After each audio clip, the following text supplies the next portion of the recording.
lorsque l'homme est connecté à sa propre nature, il est à même de puiser les richesses qui sommeillent en lui.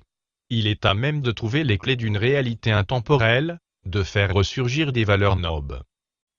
Il contemple le monde avec clairvoyance. Il s'épanouit. Oui. Mais voilà. Il y a une force qui le pousse vers le bas, comme la force G, qui l'agrippe à la surface de la Terre. Il y a une force qui le dirige vers un sens contraire. Une force qui cherche à briser son regard sur lui-même, une force qui veut occulter son écoute de sa propre nature. Nous ne chercherons pas à nommer cette force, même si nous avons idée de ce qu'elle représente.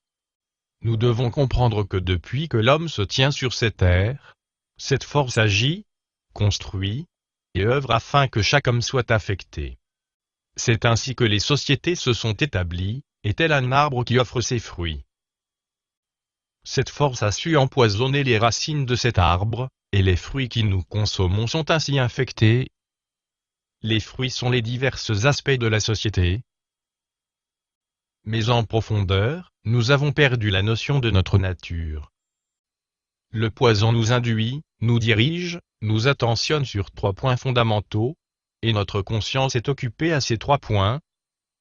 1. La course aux richesses. 2. L'exaltation au charnel. 3. L'apologie du narcissisme.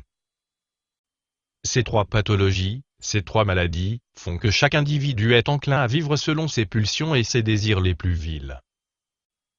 Entraînant la cupidité, la passion, l'orgueil et l'arrogance, l'homme n'est plus un être humain, mais une bête en raisonnement basique.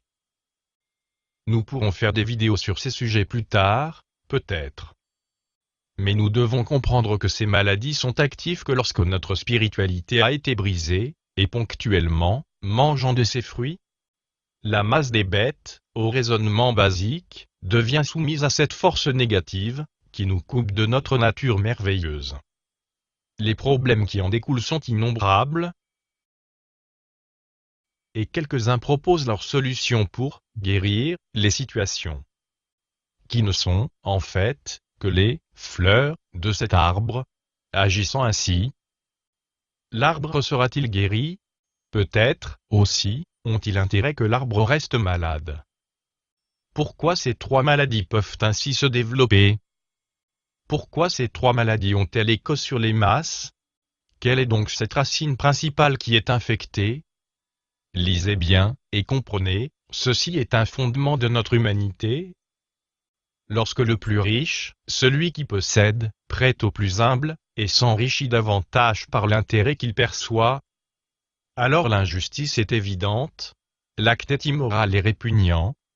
C'est le principe de l'intérêt.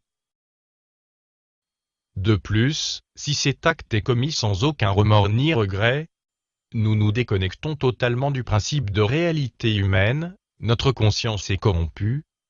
Nous sommes sans défense face aux attaques des forces destructrices et négatives. Voici pourquoi les masses sont manipulées à souhait, car leur conscience est bafouée de cette vérité sur l'intérêt. Nous ne cherchons pas à vous juger de vos actes, si vous en pratiquez ou pas. Nous désirons propager cette vérité, afin que vous soyez conscients de la cause du dérèglement, et du déséquilibre de notre système mondial. C'est en déterminant la maladie, que nous serons en mesure de se diriger vers la guérison. Cette guérison, c'était à l'écoute d'un cœur vivant, où son âme se révèle, et construit son émotion intelligente et noble.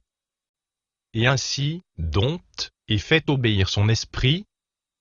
Un esprit qui apprend alors, à contempler la création, et trouve les réponses des principes intemporels.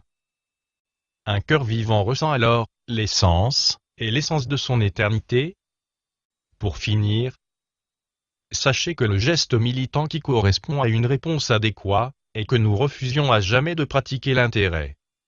Même si nous devions rouler avec notre vieux taco, jusqu'à la dernière pièce, c'est un acte de petite taille, mais d'une valeur inestimable. Car rien ne vaut le lien qui nous fait, humains,